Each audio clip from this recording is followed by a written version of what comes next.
What was it in it that caused Stalin palpitations? Well, everybody says it was the big sex scene in Act One, but that might have offended him, although no Soviet music critic made any special mention of that. It was not particularly shocking on the Soviet stage.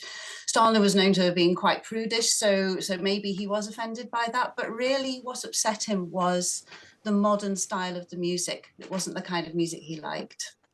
So there was no suggestion that it was subversive in any political sense?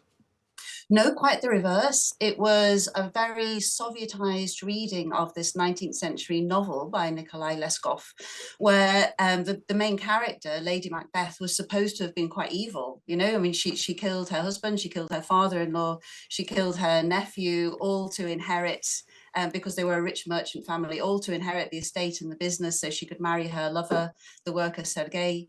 And she was seen as evil, but Shostakovich rehabilitated her through a very specific Soviet lens, whereby she was the oppressed woman standing up for herself against this sort of evil merchant class. Do we forgive, culturally speaking, Shostakovich, because he managed to carry on producing at a time where subversive writers and composers were either completely suppressed, or they were thrown into gulags, or they fled the country? He carried on functioning, didn't he, within the Soviet system? Does that testament to his genius that he managed to do that, or is that somewhat of a black mark against him? Yeah, it's a really good question. I think Shostakovich's contemporaries, at least during Stalin's lifetime, it was actually more complicated than that after Stalin's death in 1953.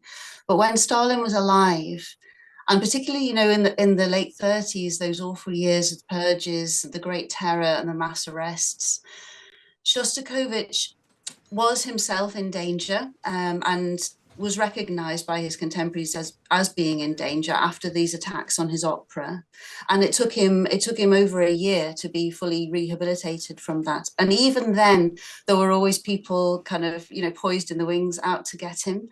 But there was something in the nature of his music that, that people recognized as in some way giving a voice to the terror of those years that no writer could voice in a novel or any other form. Nobody could paint it, but Shostakovich could express it through his music. And that's not just a romantic gloss in hindsight. It was felt by his contemporaries. And I think that is why that is something that we recognize and that we're aware of historically. And I think that is why he's not kind of judged harshly for building a successful career under Stalin, which, yes, you're right, he did. But he had this other role, this really unique role. Nobody else was able to do what he did.